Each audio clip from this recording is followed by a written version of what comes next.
Hey, I wanted to put out a little live video in celebration of this red hat I'm wearing. Now, I know this hat may be blasphemy for many of you because myself, I grew up in a Ford family, including a dad that worked there for 28 years and still drives a Ford tractor after working at the truck plant. And some of you might have seen this hat and thrown yours on the ground if you prefer to wear a green hat, if you know what I mean.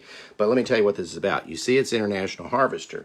I just received in the mail today this hat from a pastor in Kansas named Mark Clifton, who works with the North American Mission Board. And what they are doing is the fact that Jesus is the International Harvester.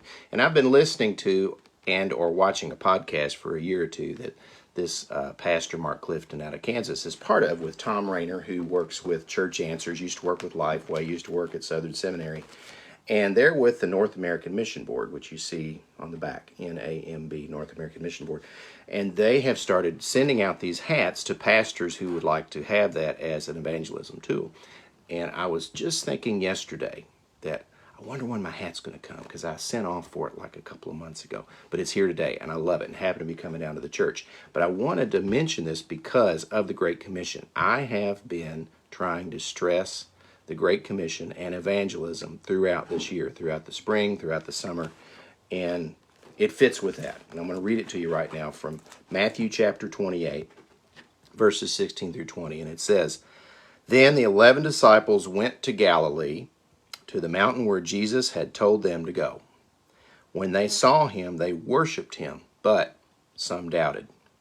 Then Jesus came to them and said, 'All authority in heaven and on earth has been given to me.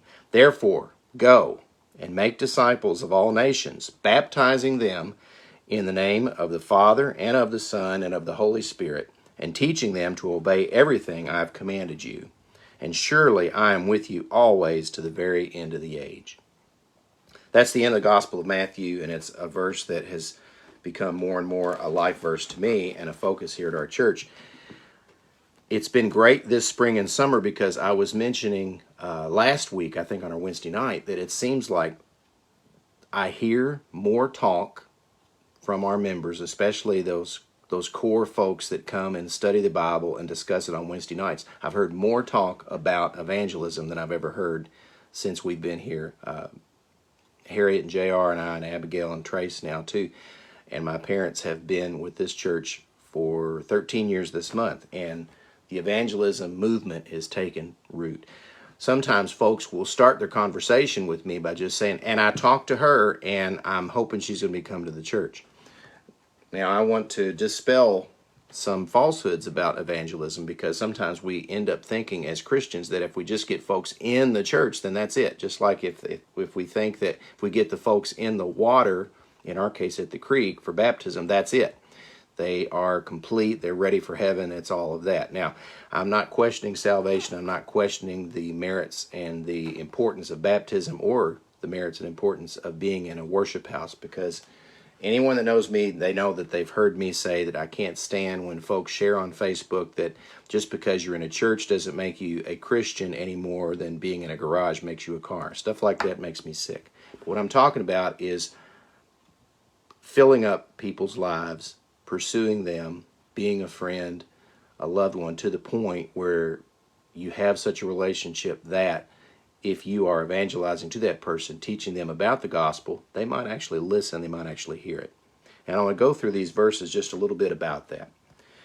When Jesus said this to them, first he started out by assuring them, "All authority on heaven and earth has been given to me." He's saying, "Look, I've got this." And he ends the verse, the second half of 20, by saying, "And surely I'm with you always to the very end of the age." So he begins it and he ends it with, "I'm here.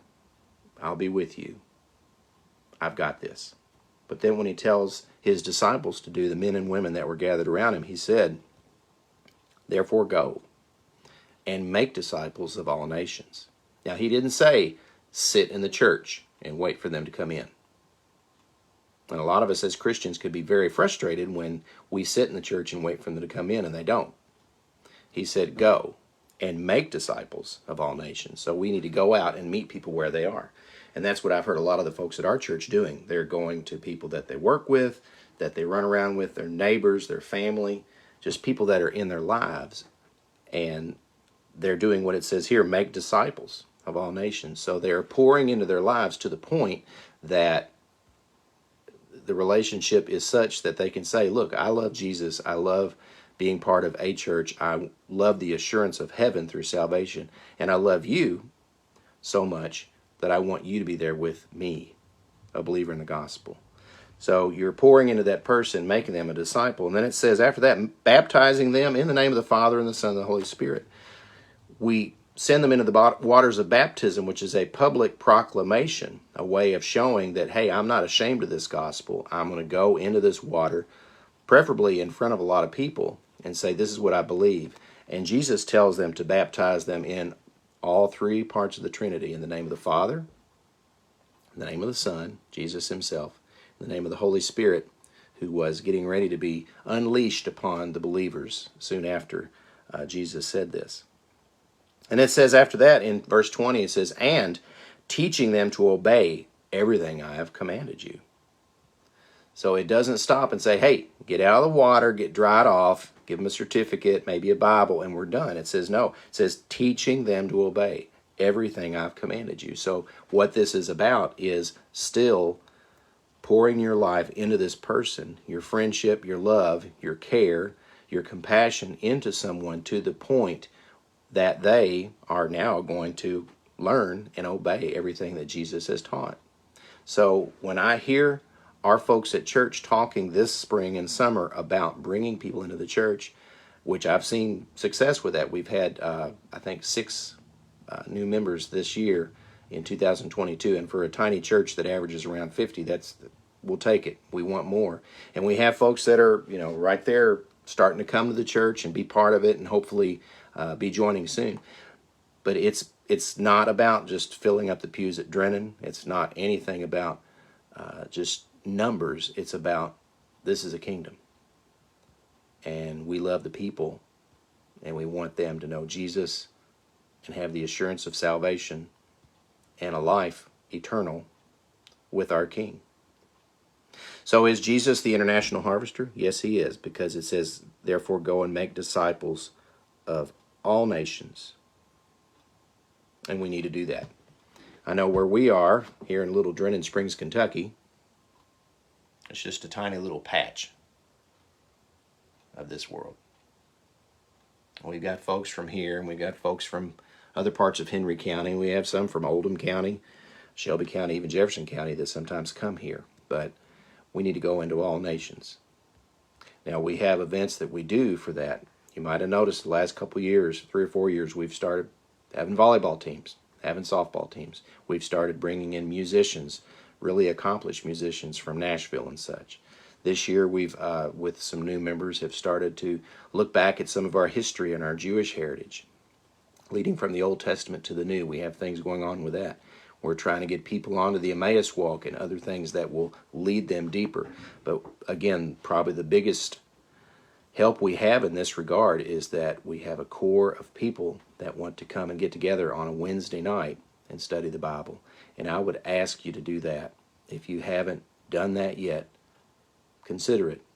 The next 3 weeks, starting this coming Sunday, 2 days from now, and then the 2 weeks after that, we're going to have a First Steps class here at 10 o'clock on Sunday morning to really learn about the nuts and bolts of being part of a church, being part of this church, being a Christian. What is baptism? What's Holy Communion? What about the Bible? How can you believe that or not? What's it mean to be part of a denomination or not? All these things. Most of all, just how can I learn to be a Christian person and part of a church family like Drennan? So, thanks for putting up with this video if you have, and I hope to see you all at this chapel, Drennan Springs, this weekend. Unless you're part of another one. We have a lot of followers on this Facebook page that go to other churches, and I'm glad of that. We want all the local churches to be built up so that on Sunday mornings, if anybody ever wonders where anyone is, just drive by the local churches, and they'll be parked all over the property out into the street. So come see us at Drennan this Sunday and get into your church if you're part of a different one. We'll see you then. God bless.